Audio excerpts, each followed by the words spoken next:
Hello everyone, welcome to our YouTube channel Unstoppable Engineers. तो आपको पता है हम जेकेएसएसबी की तैयारी कर रहे थे। अभी तक हम 106 क्वेश्चंस डिस्कस कर चुके थे जो कि फ्लूइड मैकेनिक्स के क्वेश्चंस थे, यानी कि एफएम के क्वेश्चंस थे। आज हम फ्लूइड मशीन्स या फिर यूँ कह लो हाइड्रोलिक मशीन्स के जो भी इंपॉर्टेंट क्वेश्चंस बनते हैं वो हम डिस्कस करने वाले हैं। लगभग हम 30 क्वेश्चन जो इंपॉर्टेंट बनते हैं पूरे हाइड्रोलिक मशीन से वो डिस्कस करने जा रहे हैं। अगर आपको 30 के 30 क्वेश्चन आते हैं सही से, या 30 में से 28-29 क्वेश्चन भी आते हैं, तो आप समझ जाना कि आपके हाइड्रोलिक मशीन्स के बेसिक कंसेप्ट तो सारे क्लियर हैं। इतना आपको समझ आ जाएगा। वन बाय वन हम स्टार्ट करते हैं। और ये लास्ट वीडियो जेकेएसएसबी की एफएम कंप्लीट की बात कर लो, फ्लूइड मैकेनिक्स फ्लूइड मशीन्स की बात कर लो। इसके बाद हम स्ट्रेंथ ऑफ मटेरियल स्टार्ट करने जा रहे हैं। और जो थ्योरेटिकल पोर्शन है वो ऑलरेडी हम कवर कर चुके हैं, आपको मिल जाएगा फ्लूइड मैकेनिक्स की प्लेलिस्ट में, वहाँ पे जाके वीडियोस देख सकते हो। फर्स्ट क्वेश्चन की बात करें, आज के कहा गया है an adjustable blade propeller turbine is called as. अगर प्रोपेलर टरबाइन के ब्लेड्स को आप एडजस्ट कर पाते हो तो उस टरबाइन को क्या कहते हैं? तो ऐसे टरबाइन को कैप्लन टरबाइन कहते हैं। ऑप्शन नंबर सी करेक्ट हो जाएगा। The specific speed of A hydraulic turbine depends upon. जो स्पेसिफिक स्पीड होती है हाइड्रोलिक टरबाइन की वो किस पे डिपेंड करती है? अब हमें स्पेसिफिक स्पीड का फॉर्मूला पता होना चाहिए। वो क्या होता है? N S equal to N root P divide by H की पावर 5/4। तो यहाँ से पता चल रहा है कि स्पेसिफिक स्पीड एक तो स्पीड के ऊपर डिपेंड कर रही है, पावर के ऊपर डिपेंड कर रही है, हेड के ऊपर डिपेंड कर रही है, इसका मतलब सभी के ऊपर डिपेंड कर रही है। तो ऑप्शन नंबर डी हमारा करेक्ट हो जाएगा। आगे चल लेते हैं। A Kaplan turbine is a Kaplan turbine क्या है? हमें पता है, देखो जब हमारे पास हाई हेड होता है हम पेल्टन टरबाइन यूज़ करते हैं। जब हमारे पास मीडियम हेड होता है हम फ्रांसिस टरबाइन यूज़ करते हैं। जब हमारे पास लो हेड होता है तब हम कैप्लन टरबाइन या फिर प्रोपेलर टरबाइन यूज़ करते हैं। तो यहाँ पे कैप्लन टरबाइन के बारे में बात करेंगे तो हम लो हेड टरबाइन होता है और एक्सियल फ्लो होता है, तो इसका मतलब low head axial flow turbine. Option number यहाँ पे करेक्ट आंसर हो जाएगा। आगे चल लेते हैं। The use of a draft tube in a reaction turbine water turbine helps to. हम ड्राफ्ट ट्यूब का यूज़ करते हैं रिएक्शन टरबाइन के केस में। उसका मेन पर्पस क्या होता है? उसका मेन पर्पस ये होता है ना, जो काइनेटिक एनर्जी मिल उसे प्रेशर एनर्जी में कन्वर्ट किया जा सके। ऑप्शन नंबर बी करेक्ट हो जाएगा। आगे चल लेते हैं। स्पेसिफिक स्पीड का सिंपल जो पर्पस से क्वेश्चन पूछा गया तो उसका फार्मूला पूछा गया है, तो हमने अभी डिस्कस किया ये वाला फार्मूला, तो ऑप्शन नंबर ए यहाँ पे करेक्ट आंसर हो जाएगा। आगे बढ़ते हैं, नेक्स्ट क्वेश्चन की बात करते हैं। अब यहाँ पर देखो ना, फ्लूइड मैकेनिक्स एक ऐसा सब्जेक्ट है, अगर हम स्पेशल जेकेएसएसबी की बात करें या एसएससी जे की जो तैयारी करते हैं उनको भी बताना चाहूँगा। फ्लूइड मैकेनिक्स का ये है कि एफएम से न्यूमेरिकल जो है वो बड़े कम आने के चांसेस रहते हैं। अगर आप एसएससी जे या जेकेएसएसबी जे की स्पेशल तैयारी कर रहे हो, आपको जो न्यूमेरिकल्स आने के चांसेस होते हैं वो यहाँ से फ्लूइड मशीन्स या हाइड्रोलिक मशीन्स बोलो, यहाँ से मिलते हैं। तो पेल्टन टरबाइन के हम ऑलरेडी एक वीडियो डिस्कस कर चुके हैं, डेरिवेशन भी की थी, फिर उसके न्यूमेरिकल भी गए थे। फ्रांसिस टरबाइन की वीडियो अलग है, न्यूमेरिकल अलग है, तो अब वो जाके वीडियोस देख सकते हो जहाँ से आपके बेसिक कंसेप्ट कवर हो जाएंगे, जहाँ से न्यूमेरिकल कर सकते हो आप। ठीक है। विच of the following water turbine does not require draft tube. कौन सा वाटर टरबाइन ऐसा है जिसे ड्राफ्ट ट्यूब की ज़रूरत नहीं पड़ती? तो हमें पता है कि भाई पेल्टन टरबाइन है, वहाँ पे ड्राफ्ट ट्यूब की ज़रूरत ही नहीं पड़ती। ऑप्शन नंबर बी यहाँ पे करेक्ट आंसर हो जाएगा। आगे बढ़ते हैं, क्वेश्चन नंबर 113 की बात कर लेते हैं। What should be the ratio of blade speed to jet speed. Maximum Pelton wheel की बात करेंगे, मैक्सिमम एफिशिएंसी चाहिए, तो blade speed to jet speed इनकी रेशो कितनी होनी चाहिए? यहाँ पे आपसे वो पूछा गया है। तो 1/2 रेशो होनी चाहिए blade speed divide by jet speed की जब हम बात करेंगे। विच of the following turbines is use in under water power station. जब हम बात करते हैं अंडर वाटर पावर स्टेशन की, तो वहाँ पे हम कौन सा टर्बाइन यूज़ करते हैं? तो अंडर वाटर पावर स्टेशन के केस में हम ट्यूबुलर टर्बाइन यूज़ करते हैं। ऑप्शन नंबर सी करेक्ट हो जाएगा। आगे चल लेते हैं। A Pelton wheel is ideally suited for. Pelton turbine हम कब यूज़ करते हैं? अभी कुछ देर आपको बताया था पहले, जब हेड हमारे पास हाई होता है और डिस्चार्ज कम होता है।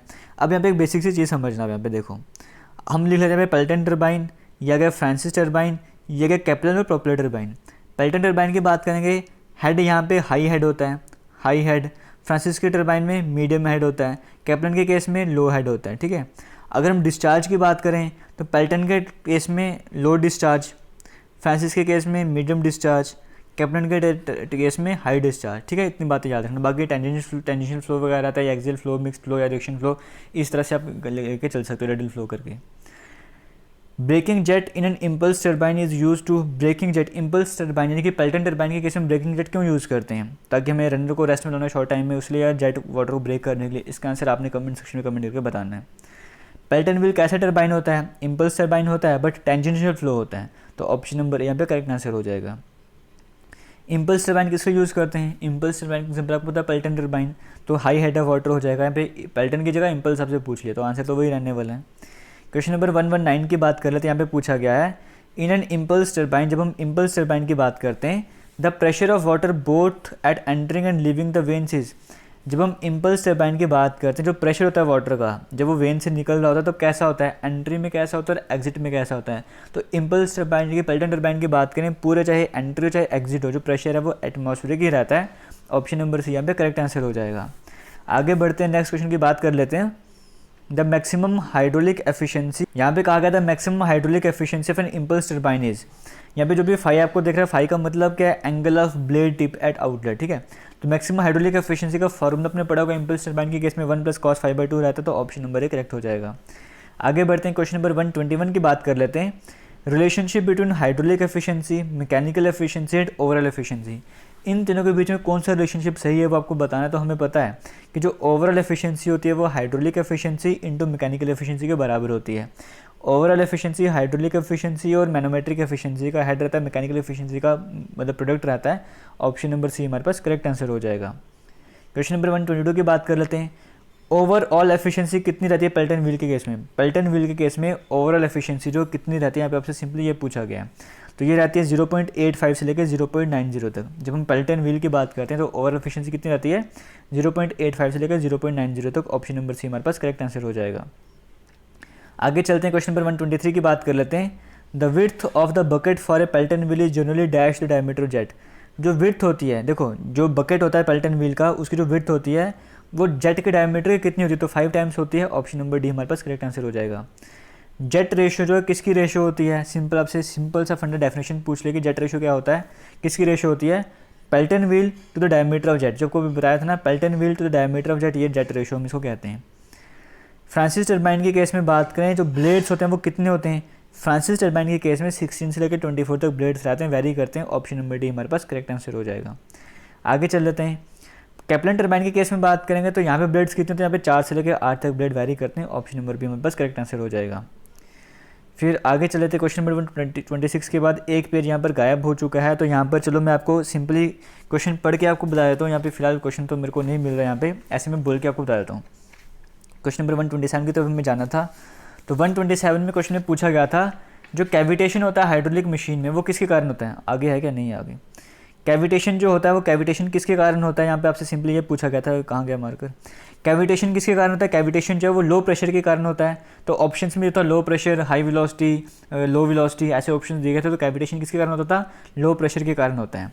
नेक्स्ट क्वेश्चन में कहा गया था कि एक सेंट्रीफ्यूगल पंप की अगर हम बात करेंगे, अगर हम सेंट्रीफ्यूगल पंप की बात करते हैं तो वहाँ पे जो वाटर कैसे इम्पेलर करता है एंटर में, इम्पेलर में वाटर की एंट्री कैसे होती है, रेडियली होती है, एक्सियली होती है, कैसे होती है। तो जो हमारे पास वाटर होता है उसकी जो एंट्री होती है इम्पेलर में वो रेडियली होती है। तो वो करेक्ट आंसर हो गया था। फिर क्वेश्चन नंबर 129 में कहा गया था कि कौन सा पंप, अगर हमें देखो, अगर हमें डिस्चार्ज कम चाहिए और हेड ज़्यादा चाहिए, अगर डिस्चार्ज कम चाहिए और हेड ज़्यादा चाहिए तो हम कौन सा पंप जो प्रेफर करेंगे। ऐसे केसेस में हम रेसिप्रोकेटिंग पंप प्रेफर करते हैं। जब हमें हेड ज़्यादा चाहिए ना, हम वहाँ पे रेसिप्रोकेटिंग पंप यूज़ करते हैं, ठीक है। फिर आगे नेक्स्ट क्वेश्चन में पूछा गया था, क्वेश्चन नंबर 130 में, यहाँ पे 133 से स्टार्ट है, ठीक है। क्वेश्चन नंबर 130 में कहा गया था कि कौन सा पंप है, जब आपको फ्लड कंट्रोल की बात कर लो या इरिगेशन पर्पज़ की बात कर लो, ऐसे केसेस में हम कौन सा पंप प्रेफर करते हैं। ऐसे केसेस में हम एक्सियल पंप प्रेफर करते हैं। फिर नेक्स्ट क्वेश्चन में कहा गया था कि कैविटेशन की हमने बात की, जो लो प्रेशर के कारण होता है, अगर उसको अवॉइड करना चाहिए तो हमें क्या करना पड़ता है। तो कैविटेशन की अगर हम बात उसे अवॉइड करना होगा, जो सक्शन प्रेशर होता है ना वो ज़्यादा होना चाहिए। अगर ऐसी कंडीशन होगी तो कैविटेशन को अवॉइड कर सकते हो। क्वेश्चन नंबर 132 में कहा गया था, अगर आपको पंप करना है high viscous fluid, high viscosity वाले फ्लूइड को आपने पंप करना है, तो आप कौन सा पंप प्रेफर करोगे। उस केस में हम स्क्रू पंप को प्रेफर करेंगे। आगे चलते हैं, नेक्स्ट क्वेश्चन की बात कर लेते हैं। कहा गया कौन सा पंप जो है, अगर आपको देखो बॉयलर्स तक पानी को ले जाना है, बॉयलर्स वगैरह की बात करते हैं, वहाँ पे पानी को ले जाना है, कौन सा पंप यूज़ करोगे वाटर को लिफ्ट करने के लिए। ऐसे केसेस में जो हम यहाँ पर इनमें से अगर हम बात करेंगे तो यहाँ से जेट पंप को हम यूज़ करते हैं। ऑप्शन नंबर सी करेक्ट हो जाएगा।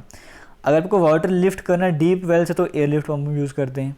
क्वेश्चन नंबर 135 की यहाँ पर हम बात कर लेते हैं। The working of which of the following hydraulic unit is based in Pascal's law.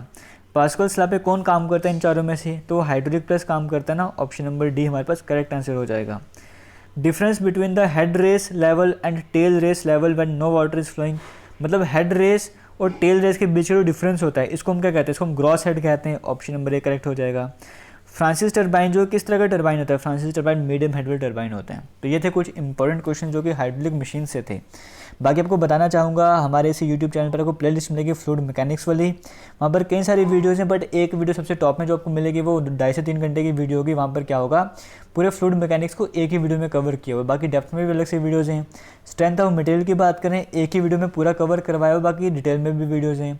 Thermodynamics हो गया, इस तरह से कई सारी प्लेलिस्ट और बनी, आप जाके वीडियोस देख सकते हो। बाकी अगर वीडियो अच्छी लगी होगी तो शेयर ज़रूर करना। किसी भी तरह का सजेशन देना चाहते हो तो कमेंट सेक्शन आपका है, कमेंट करके बता देना। थैंक यू, जय हिंद।